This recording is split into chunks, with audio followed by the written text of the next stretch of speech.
Lucky Land Casino, asking people, what's the weirdest place you've gotten lucky? Lucky? In line at the deli, I guess? Aha, in my dentist's office. More than once, actually. Do I have to say? Yes, you do. In the car before my kids' PTA meeting. Really? Yes. Excuse me, what's the weirdest place you've gotten lucky? I never win and tell. Well, there you have it. You can get lucky anywhere, playing at LuckyLandSlots.com. Play for free right now. Are you feeling lucky? No purchase necessary. Void where prohibited by law. 18 plus. Terms and conditions apply. See website for details.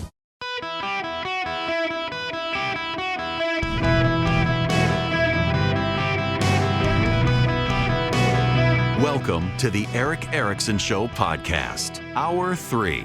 Hello and welcome. It is Eric Erickson here across the nation. The phone number is 877-973-7425. If you want to be on the program, really happy to have you. I want to move on to the other lawsuit, the one not involving Donald Trump, the one involving progressives. Let me begin with this. There is, I think, both sides more and more viewing the judiciary as well as politicized, the left doing their best to undermine the Supreme Court, attacking Clarence Thomas with frivolous claims. You see these cases against Donald Trump. Both sides think that the judiciary operates for the other side.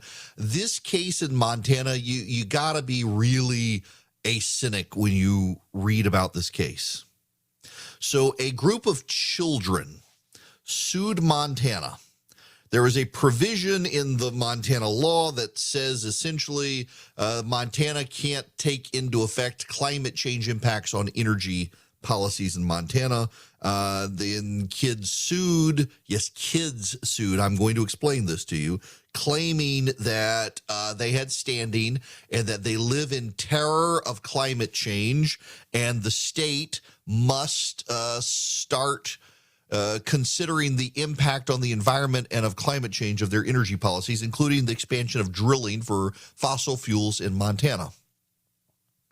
If you want a sense of what a scam this is, the judge decided a 5-year-old had standing because of their, and I quote, feelings like loss, despair, and anxiety stemming from the effects of climate change. I'm not making that up. You can't quantify the effects of man-made climate change, but the effects of this unquantifiable damage on the emotions of children is how they got standing. When the suit was filed, one of the plaintiffs was 2 years old, and the judge ruled the 2-year-old had already suffered mental injury stemming from climate change. Plaintiffs Olivia and Grace are distressed by feeling forced to consider foregoing a family because they fear the world that their children would grow up in. That's how they got standing. Claire has been impacted by fear and loss from glaciers melting and anxiety over whether it is a safe world in which to have children. One liberal activist and writer, his kids are involved in the lawsuit, and his kids were granted standing because climate change made their pollen allergies worse, and they say they can't ski as much. Let me read you this. Lander has seasonal pollen allergies, which are worsening due to the increased pollen count and a changing climate. Lander is an accomplished musician and theater performer and often performs outdoors. Climate change and wildfires have hampered his ability to perform music and theater at a high level and have negatively impacted his physical well-being. Badge is named after the Badger 2 medicine, an area where he frequently recreates and fishes. Wildfires in the Badger 2 medicine have destroyed trees and have degraded areas important to Badge and where he enjoys visiting and recreating, which has had a powerful emotional impact on him. Badge experiences a sense of loss and distress knowing that the area is being damaged and degraded due to climate change. Badge is passionate about skiing and has skied for as long as he can remember. Climate change is reducing Badge's ability to participate in this important recreational activity. Badge is anxious when he thinks about the future that he and his potential children will inherit. Lander and Badge care deeply about protecting Montana's environment, which is an integral part of their family traditions, culture, and identity. Witnessing the current impacts of climate change in Montana is traumatic, Georgiana Fisher was granted standing because she's a competitive Nordic skier, and climate change reduces her opportunities to compete, and apparently she gets nosebleeds from the heat, allegedly. Catherine Gibson Snyder was granted standing because one of her environmental community education events was canceled due to wildfire smoke. She's also concerned about bringing kids into an apocalyptic future. Olivia Vesovich from Missoula was granted standing because there are days when Olivia feels paralyzed by the impacts and threats of climate change, and she fears it's too late to address climate change. For Olivia, anxiety is like an elephant sitting on her chest. This is a progressive activist judge collaborating with progressive activists to harm the production of energy in Montana. This case was filed in a particular area of Montana to ensure a progressive judge would get it. And what would be the effects if this lawsuit were successful? It would raise energy prices on the poor. Most of the kids who are involved in this case come from well-to-do white families. They don't care that their success in this lawsuit will negatively impact costs for the poor, because they actually think saving the environment is more important than the poor. They actually think that they're doing a good thing here. They think that they're saving the climate. They view themselves as heroes. They are the good guys in this. This reminds me of that David Brooks column that imagine instead you're actually the bad guys. You're pursuing policies that make it harder for people to have kids. You are worried about the climate and whether or not you can bring kids into this world. You're driving up costs is actually making it more costly for poor families to have children. These kids probably think, well, that's a good thing because they're just a bunch of mouth-breathing poor kids anyway, so why bring them into the world? There's a level of arrogance in this lawsuit. And it's an arrogance celebrated by the press. The court determined a provision in the Montana Environmental Policy Act has harmed the state's environment and the young plaintiffs by preventing Montana from considering the climate impact of energy projects. The provision is unconstitutional, the court said. The sweeping win, one of the strongest decisions on climate change ever issued by a court, could energize the environmental movement. The ruling also represents a rare victory for climate activists who've tried to use the courts to push back against government policies and industrial activities they say are harming the planet. In the case involving 16 young Montanans, ages 5 to 22, remember a couple of them were 2 years old when it was filed, who brought the first constitutional and youth-led climate lawsuit, the youths are elated by the decision, undoubtedly. Here's the thing, honestly. This was a photogenic lawsuit of young white kids that the media loved going to court, and they don't really care about the truth. They don't care about the impact. They don't care about the poor people who might be impacted, and they don't really care about the judicial activism. At a time the Washington Post is lecturing us about Clarence Thomas and perceived, not real, but perceived conflicts of interest, they're all in on a case like this. They're all in on this judicial activism.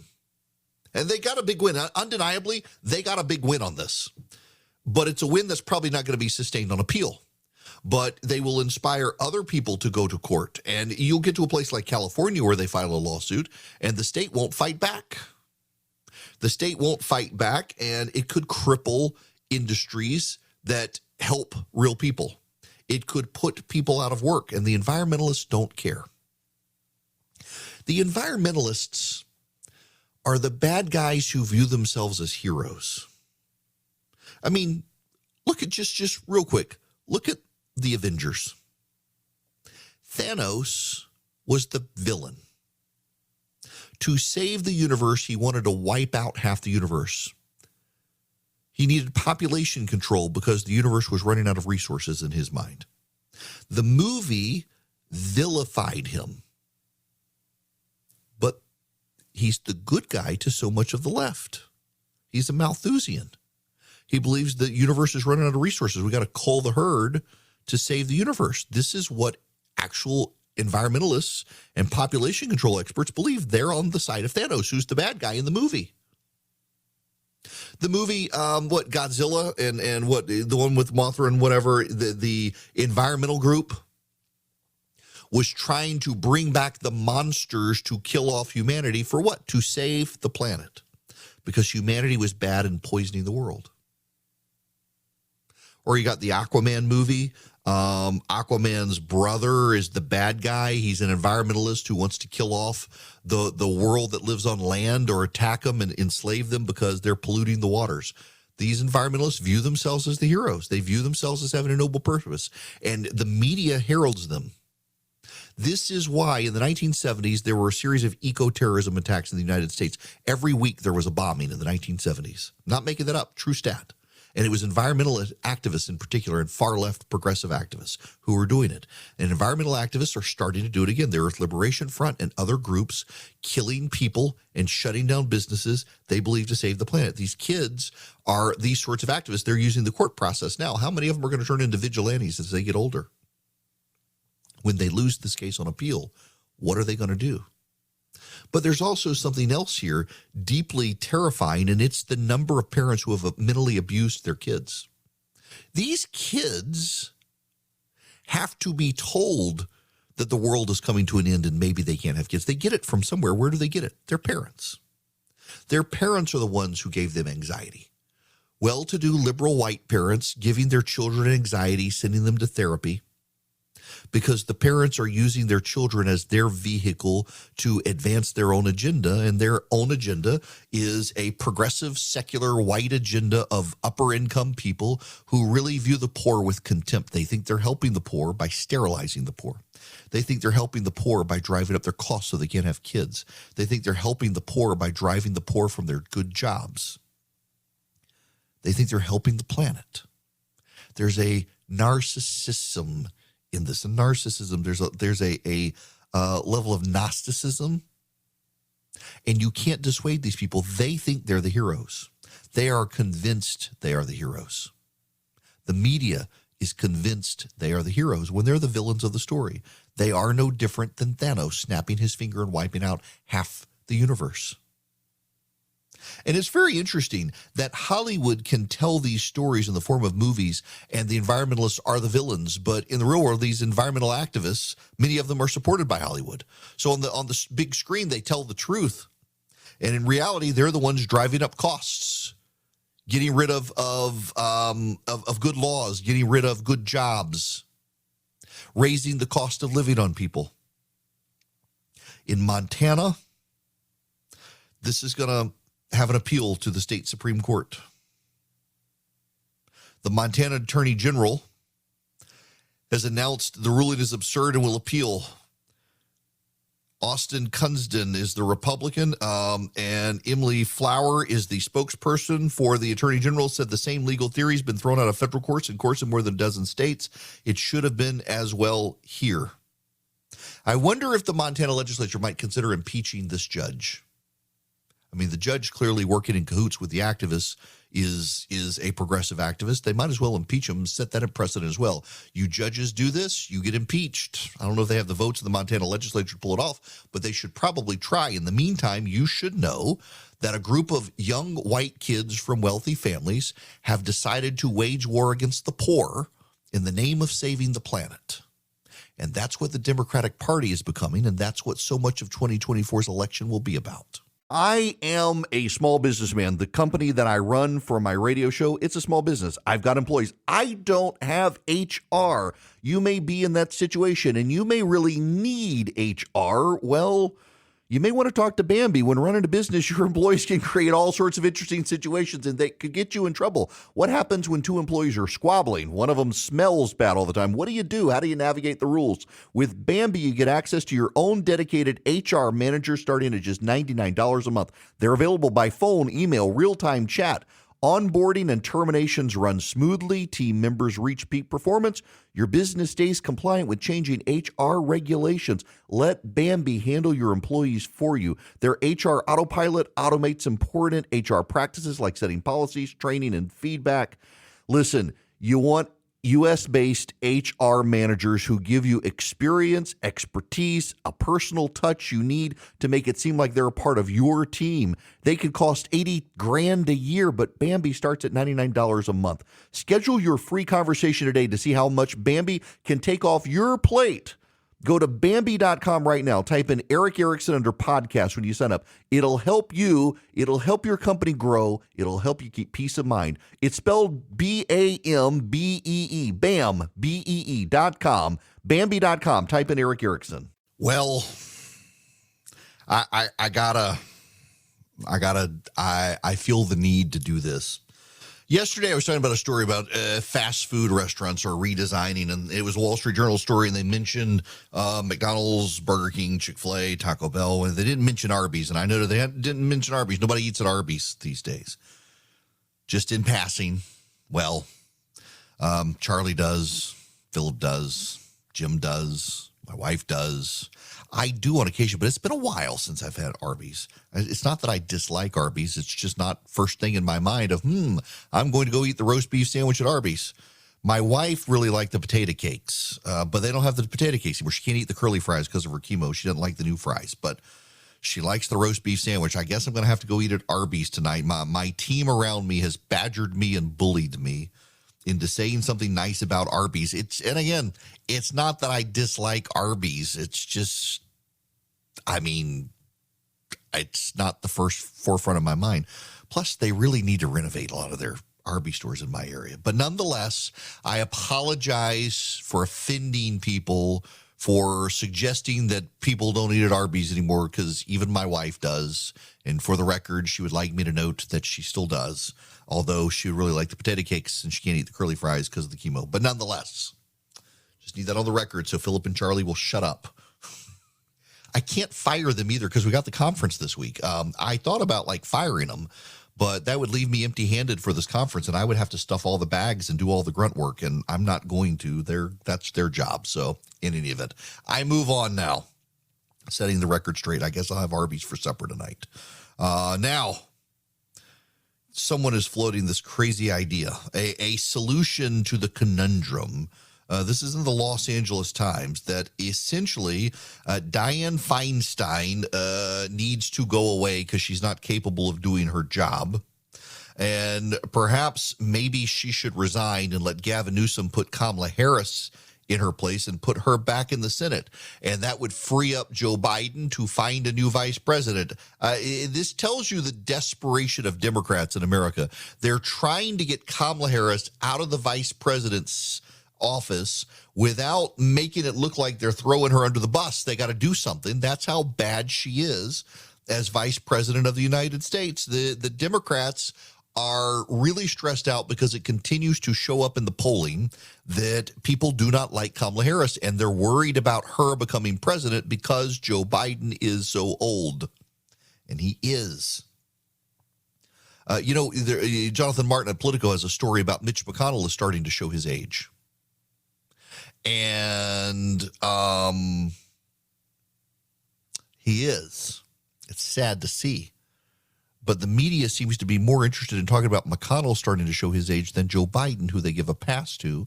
But Joe Biden's on the national stage so much, the American public is more concerned with Joe Biden. And the result is people don't want Kamala Harris to be president, so the Democrats better come up with a solution, or else they may get outgunned by conservatives around America, including Patriot Mobile, which is funding conservative candidates around the country. In addition to funding the Second Amendment and the pro-life causes in America, Patriot Mobile takes a portion of their profits and funds the causes you care about because they were set up explicitly to be a Christian conservative enterprise. And all you got to do is move your cell service to them. PatriotMobile.com/Eric.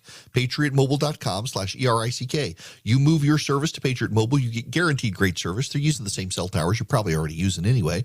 And then they take their profits and fund the conservative movement. You can take your existing phone number to Patriot Mobile, so you don't even have to change your phone number. Or you can get a brand new phone number from them if you want. It works great. PatriotMobile.com/Eric or 972-PATRIOT if you want to call them. 100% U.S.-based customer service, 972-PATRIOT. You can give them a call. Tell them I sent you. You get free activation with my name. You get great discounts. You're a veteran, a first responder, an NRA member, a teacher. You got multiple lines for multiple houses. PatriotMobile.com/Eric or 972-PATRIOT. Call Patriot Mobile, move your service to them, do business with a company that shares your values, and know by doing it, you're growing the conservative movement. Did you know China has made it a priority to teach students financial literacy starting in preschool? Financial literacy isn't taught in our elementary schools, and parents lack the resources to teach it at home. American kids are yet again being left behind. Now there's a great way for parents and grandparents to help the kids they love learn about finance, thanks to the Sensibles. And at bcs-kids.com. The Sensibles are a team of animated superheroes who help kids age 6 to 12 develop smart money habits in a fun way. bcs-kids.com was created to channel this multimedia resource to kids everywhere.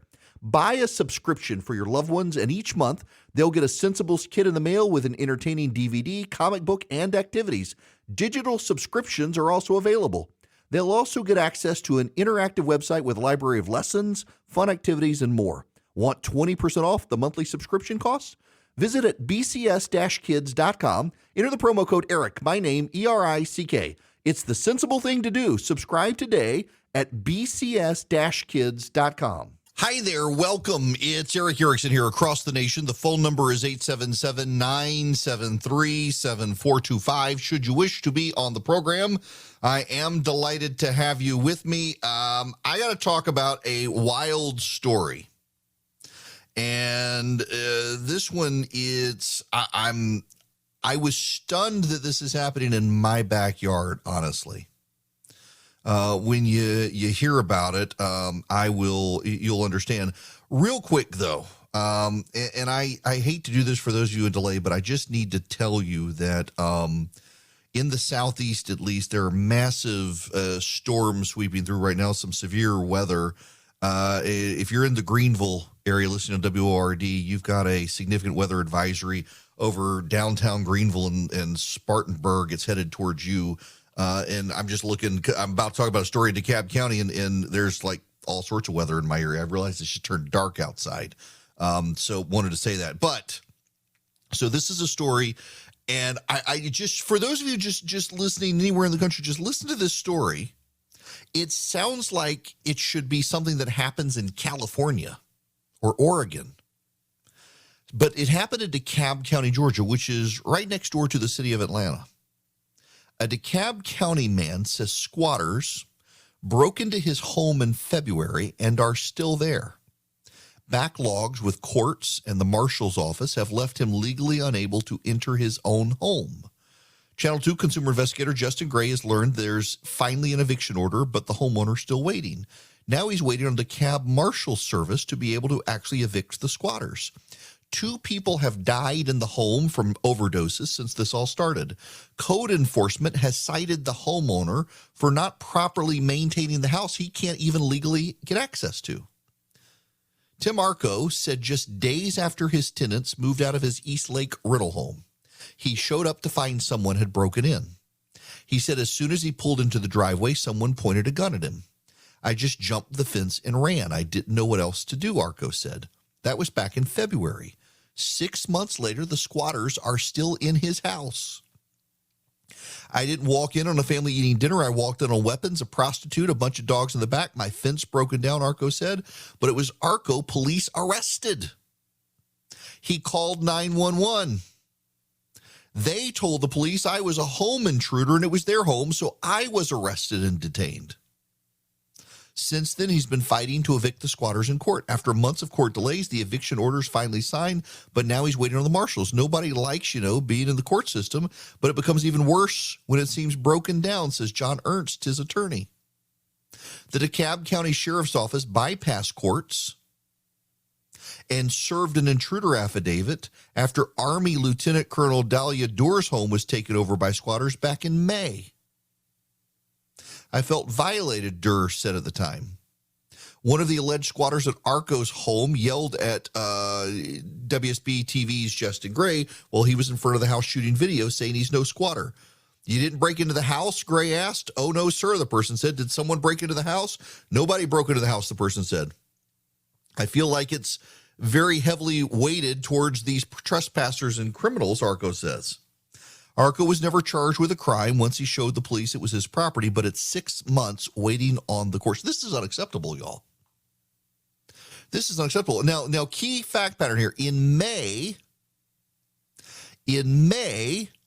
a squatter broke into a different home in the same county, and the sheriff's office bypassed the courts at the time and served an intruder affidavit. But not this time, 6 months later. Now, this is not this man's primary home. It is a rental property that he has. But it is absolutely beyond dispute that it's this man's house. He owns it. Squatters have moved in. Why has it taken 6 months? This isn't California. This isn't Oregon. This isn't Washington State. It's not some bright blue state. Now, it is a bright blue area of the state of Georgia. But that should be really unacceptable. And I hope members of the state legislature in my state find a way to expedite these sorts of situations. But here's the problem. This is happening more and more in blue parts of the country. You know, in Washington, D.C., the southeast section of Washington, D.C., they're about to lose their last grocery store.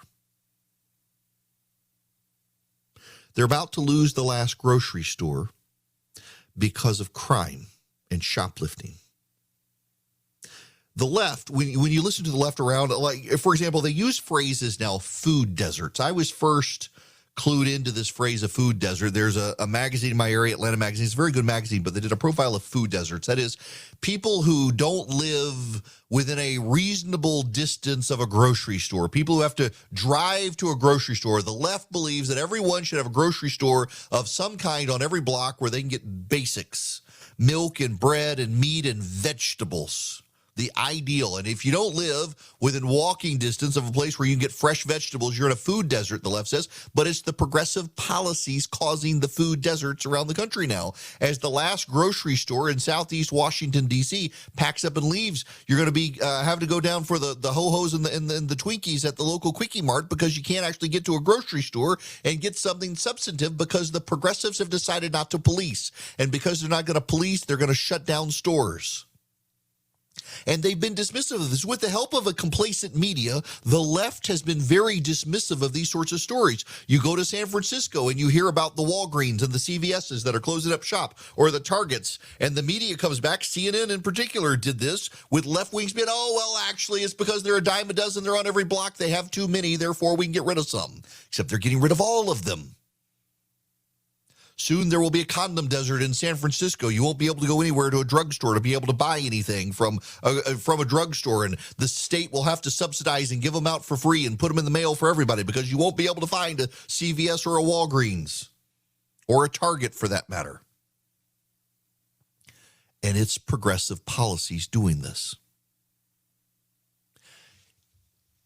If you want to understand why more black voters and Hispanic voters are moving to the right, it's these issues. This isn't an economic issue for them. It's a cultural issue for them.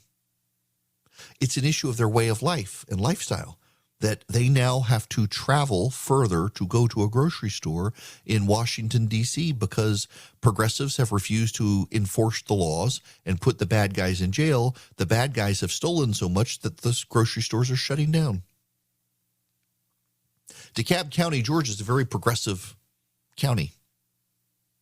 The people get the policies they voted for, including taking 6 months to be able to get into a house. What's going to happen is you're going to have more scarcity. You can predict what's going to happen. You're going to have more scarcity. You're going to have higher rents. You're going to have more protection. You're going to have less people wanting to engage in rental situations. You're going to have housing problems. It's easily foreseeable, the housing problems that are going to happen when you take 6 months to evict squatters from a home, when you arrest the homeowner instead of the squatters. when you have a double standard in your justice system so that some people get preferential treatment where they don't have to wait 6 months. The sheriff just goes, rounds up the squatters and throws them out of the house. And other people, you got to wait 6 months and get a judge to buy in after you yourself have been put in jail because they decided you were the bad guy, not the squatters. Progressive policies at play. Progressive policies driving up people's costs. Progressive policies degrading people's way of life. Think about your kids in school now. Your kids are far more likely to learn about the gender unicorn than the Pythagorean theorem. Pythagoras was Greek. That means he was of Western civilization. That means he was undoubtedly a racist. That means you can't teach him. So we'll teach the gender unicorn instead. We'll teach sex ed to kindergartners. These are the things that are happening in our society. These are cultural issues and they're economic issues as well. And because they're cultural and economic issues, you would think that Republicans might want to focus on tying these issues together as a cost of living and way of life story. Your cost of living is not just going up $709 a month because of inflation. Your cost of living is going up because now you've got to commute further to go to the grocery store because your grocery store went out of business because the left refused to round up the criminals and prosecute the shoplifters. And so they became emboldened to shoplift even more. You've got to pay for your kids to go to private school, or you've got to quit your job and homeschool your kid because the public schools are garbage. You've got to consider these things. There is an economic and a cultural issue that ties together pretty perfectly these ideas and concepts. And if the Republicans can just latch onto this message and point out that your way of life is under assault by progressive policies, they got a way to move forward. I'm just gobsmacked though by this. Did I just use gobsmacked? I'm flabbergasted that this happened in my backyard. Now, DeKalb County, you should know, that's also where the police training facility is that the Antifa kids are trying to destroy. They've been vandalizing police stations and fire departments and attacking police officers. They tried to shoot a police officer. Police shot back and killed a guy. The media made that guy sound like he was a martyr or a victim. They've been firebombing locations around the metro Atlanta area, these Antifa activists. The media has been giving them largely a pass. Oh, they're just activists. They're protesters. They're terrorists. The state of Georgia is charging them with terrorism. The state of Georgia only got involved because the DeKalb County folks refused to get involved. They won't even get involved now. It's clear for their homeowners.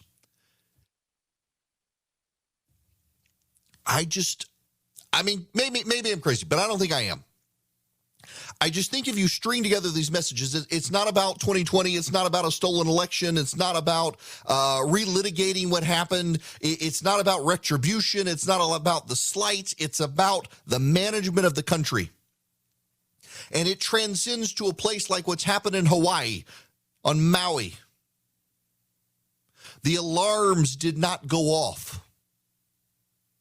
We now know, based on press reports, that they chose not to fire the alarms. They thought they had the fire under control. That's the latest news about Hawaii, buried by the Donald Trump indictment. The media doesn't want to talk about it. The government thought the fires were under control, so they did not sound the fire alarms until it was too late. By the time people knew they needed to evacuate, they were headed into the fire. Not because of climate change, not because of global warming, but because the government dithered and was incompetent. And then people, despite the fire, despite the toll, despite the news, despite the help, had to stand in the ocean and sometimes duck under the water to avoid embers and flames. There are all sorts of horror stories coming out of what happened in Hawaii. One man said he and his wife hid behind the seawall, sometimes having to go into the water, and he would get up and try to go help people calling for him. Some people were burning, some people were burned, some people were dead, leaning over the seawall. They'd escaped to the water. There was no government there to help them. Those people had fled too late because the government didn't wake them up and tell them they needed to flee. the government dithered and people died, and yet the media would rather you believe it was climate change and global warming than government incompetence. There's a story for the Republicans to tell about what happens when Democrats are in charge. And we're seeing this play out around the country. If only they will do so instead of nonstop talking about stupid indictments. Man, all the breaking news today is about, of course, there is more breaking news happening right now. This is actually impressive. The U.S. Court of Appeals for the District of Columbia, the D.C. court. It's like the mini Supreme Court. Here's the case. During the Black Lives Matter protests in 2020, the Frederick Douglass Foundation did a pro-life protest that black babies matter. And they drew chalk outlines of children in front of abortion clinics in Washington, D.C. The District of Columbia rounded up the protesters, arrested them for defacement and graffiti. Here's the court. We conclude the Frederick Douglass Foundation has plausibly alleged the District of Columbia abridged its members' First Amendment rights by enforcing the defacement ordinance on the basis of the content and viewpoint of their speech. In particular, the District of Columbia permitted individuals expressing the Black Lives Matter message to violate the defacement ordinance, as evidenced by the widespread painting, graffiti, and other defacement on public sidewalks, streets, and buildings and on private property. By making no arrests, the police effectively exempted advocates of the Black Lives Matter message from the requirements of the ordinance. In contrast, the police showed up in force to the Frederick Douglass Foundation's small rally and arrested individuals who chalked Black preborn lives matter on the sidewalk. Happening now. The Court of Appeals in the District of Columbia for the federal government has ruled that the police in the District of Columbia discriminated against pro-life activists by giving Black Lives Matters activists a pass to graffiti and deface sidewalks and buildings, but would not allow at the same time the pro-life activists to engage in the same messaging for their message. I am shocked. I'm impressed. This is a big win. Probably will not go to the Supreme Court, but that's good ruling for the pro-life movement. Good for them. What a day. So we've got, just to review now, the D.C. Court of Appeals siding with pro-life activists against the District of Columbia police. We have Hunter Biden's, the U.S. attorney saying that they didn't continue the plea agreement. The plea agreement was not approved by either side, so they should be able to go to trial. We have other breaking news happening now. Hunter Biden's lawyer is now asking to be released from his representation of Hunter Biden. That's happening right now. Why? He says, given the conduct of the negotiations with the U.S. Attorney's Office and other matters, he is likely now to be called as a witness, and so cannot represent Hunter Biden while also being a witness. And then, of course, there is the Trump indictment in Fulton County. To put all of Trump's indictments together, and again, I think the most serious is the Florida case about the documents. The second most serious is the Georgia case. The third is the Washington, D.C. January 6th case. And the one that I don't think is a serious case at all, the last one, is the New York case. We do not know now whether or not his fundraising has picked up. They had been bragging about it in the past, but they're not now. One of the other things I find very notable here, and I mentioned that these pollsters I've talked to have been pointing this out. They're calling it the half-life on these indictments, that the first indictment got a huge jump for Trump in the polls. None of the other indictments have really seen a measurable improvement in his standing. At the same time, however, DeSantis is going down in the national polling now. Even the not online polls, the real live operator phone calls to people, DeSantis does not seem to be clicking right now, at least in the polling, although I will tell you there is some renewed optimism on his campaign size. They do feel like, based on their internal polling and what they're seeing on the ground in Iowa in particular, that he is getting some traction. I'm interested in that because I hear the same thing about Tim Scott's campaign. He's starting to get some traction. Mike Pence has now made it into the first debate and says he should be on track to make it into the second debate here very shortly. Will Hurd going nowhere, Asa Hutchinson going nowhere, Doug Burgum going nowhere. Not only do you have to raise money, but you also got to collect signatures, and those guys aren't. I'm interested to know who's going to drop out before Iowa. Who's going to drop out? My guess is you're going to have a Hutchinson, a Will Hurd, people like that who drop out before Iowa. But what of the big names? What of the Pences, the Haleys, the Scotts, the Christies, the Ramaswamis, the DeSantises? Not sure, but I do know they'll be with me on Friday and Saturday in Atlanta for my conference, where I intend to ask them not about Trump, but about their campaigns and their messages and their future for the GOP and for the country. And I'll talk to you guys tomorrow. With Lucky Land Slots, you can get lucky just about anywhere. Dearly beloved, we are gathered here today to... Has anyone seen the bride and groom? Sorry, we're here. We were getting lucky in the limo and we lost track of time. No, Lucky Land Casino, with cash prizes that add up quicker than a guest registry. In that case, I pronounce you lucky. Play for free at LuckyLandSlots.com. Daily bonuses are waiting. No purchase necessary. Void where prohibited by law. 18+. Terms and conditions apply. See website for details.